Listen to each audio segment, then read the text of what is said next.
And now we begin in Cameroon this morning on the Guardian Post.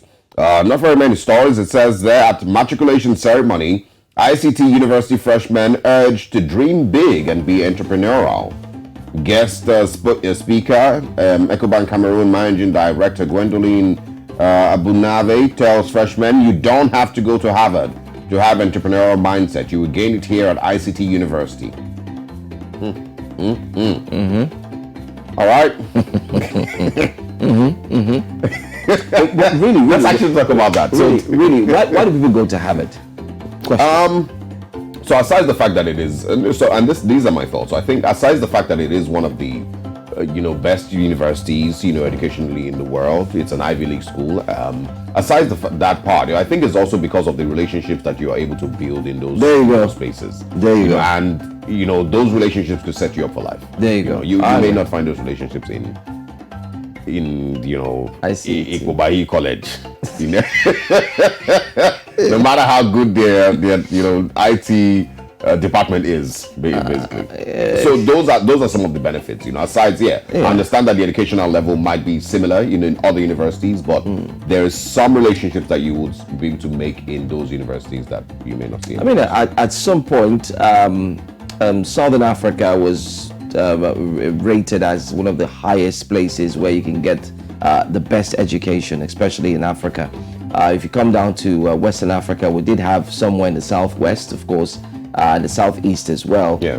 When it comes to technology and all that, of course, you have the Futos, the Futas, Owerri, and the likes. And then in the southwest, this part of Nigeria, you talk about the Obafemi Awolowo University, amazing, but Lautech, I think.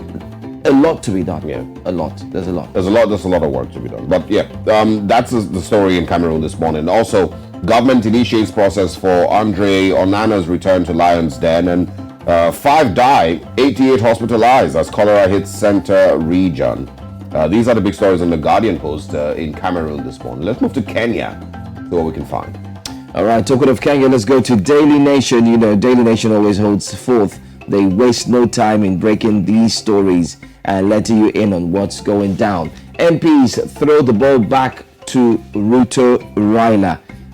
It's like passing the ball now, giving the ball, no, you take it, no, it's not my turn, you take it. That's what's going on right now. And MPs have all of a sudden, they've thrown the ball back to Ruto and Raila.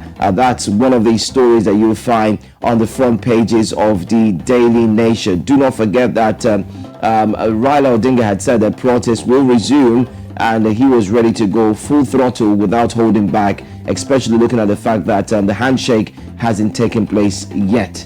So there you have that latest story. Let's take a look and see what other stories we'll find on the front page of the Daily Nation right there. And the next one actually says, Kenya Kwanzaa now topples Azimio. Can you beat that? President William Ruto's Kenya Kwanzaa has toppled Azimio la Umoja One Kenya as the most popular coalition in the country, even as the president of the party also applied a wide lead over opposition. So it's like the most popular coalition right now. It's Kenya Kwanzaa. That's where the current president belongs to. 35%, the popularity of President Ruto's UDA party. Mr. Odinga's ODM is a distant second at 28%, with Jubilee third at 5%. Okay, that's fine. Sticky issues. The House leaders of both the Kenya Kwanzaa and Azimio coalitions, as well as the 14-member bipartisan talks committee, were yesterday unable to resolve contentious issues which could scuttle the negotiations. They now want their principals, President William Ruto and Opposition Chief Raila Odinga, to have a sit-down. That handshake must happen.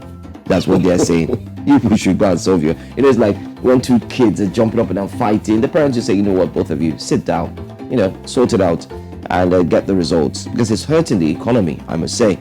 Last, let me take just one last story before we move to the next. Kenya Kwanzaa senators shoot down proposal to give counties more cash. No cash, they say, so counties start thinking of how to generate your cash. All right, that's it. All right, let's now move from the east of the continent to the west and see what's on the Punch newspapers in Nigeria this morning. It says Sudan conflict 1,262 Nigerian students demand evacuation.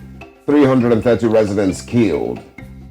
The moral of this, that story, and the thing you can point out there is that in every country in the world, every continent in the world, every village in the world, there is a Nigerian student. They are everywhere in search of, they like to call it greener pastures, we like to call it greener pastures, but it really just tells that Nigerians are spread in every single part of the world, and they always say, like, if you go to a place that there's no Nigerian, it's almost like it's inhabitable, and you can't do business there or you can't progress there. So, yes, Sudan conflict, 1,262 Nigerian students demand evacuation. Nigerian students fill forms for airlifting. Uganda, Tanzania rescue nationals. 3,200 injured as outage food water scarcity hit Khartoum, says WHO. And also, moon sighted in Saudi Arabia. Muslims mark Eid al-Fitr on Friday. National Assembly inducts lawmakers-elect May 7th.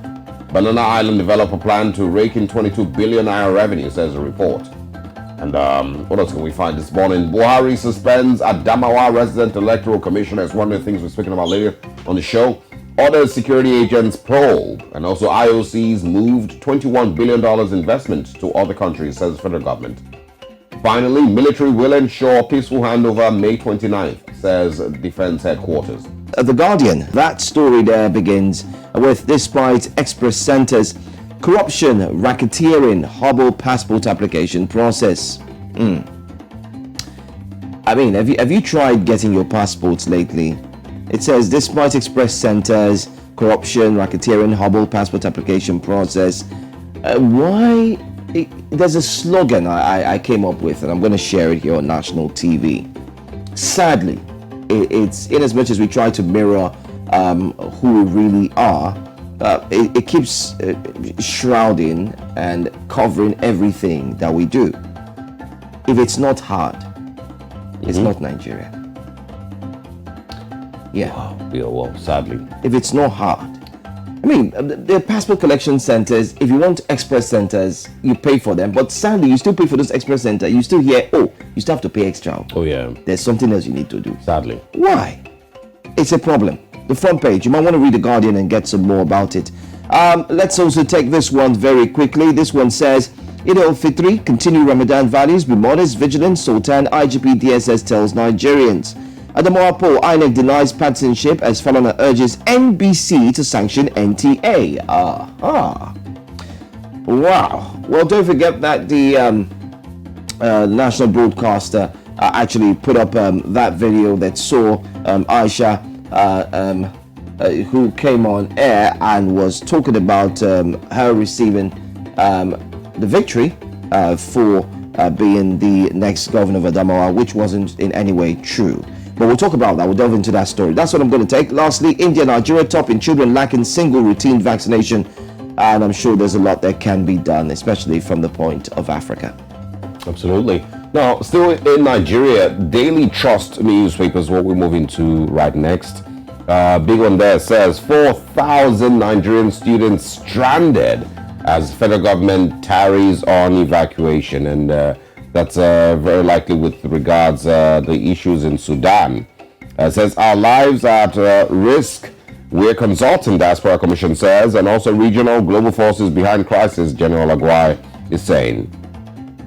Nigeria's oil reserves drop to 36.9 billion barrels as gas rises. Also, federal government concessions Onisha Port for 30 years. Interesting. U.S. Congress moves to recognize Ramadan and Eid. Okay. Tinubu appoints Onanuga, Marwa, 11 others into presidential inauguration committee. I think he's speaking there of the daughter of former Lagos State Administrator Buba Marwa. Is currently the NDLEA chairman, director rather. Buba Marwa, his daughter, has been inaugurated into the presidential inauguration committee. And also on the Daily Trust this morning, Eid al-Fitr, Buhari, Tinubu, Atiku Lawan, Badabia Mila seek peace and patriotism. Binani Saga, Buhari approves REC suspension, orders probe of security operatives. These are the big stories on the Daily Trust newspapers this morning. All right, let's go to the Sowetan in South Africa. I'm going to say there's a Sowetan in South Africa brought back memories of what I did see a few days ago that's on good in South Africa. News Central has done very well in spotlighting it, and we will stop at nothing to continue to put a spotlight to that story, all these stories. Soweto Muthi killings, a mother's worst nightmare. Osage, this statement will hurt or break anyone. 5-year-old who escaped with his life tells mom how killers slit throats of his 2 friends with whom he was abducted in broad daylight. You can see the pictures there of Shiamo and Ngobizita. What a story. You could also see pictures of the women crying, saying we must regulate coalitions. Anyway, it's so sad a story, I must say, and it hurts really bad. We'll continue to put a spotlight on this, especially this news coming from the Soweto. But we'll go for a quick break. If you just tuned in, this Breakfast Central, let's go for a quick break. When we come back, we do have our top stories next, and we'll talk about all of it. Stay here.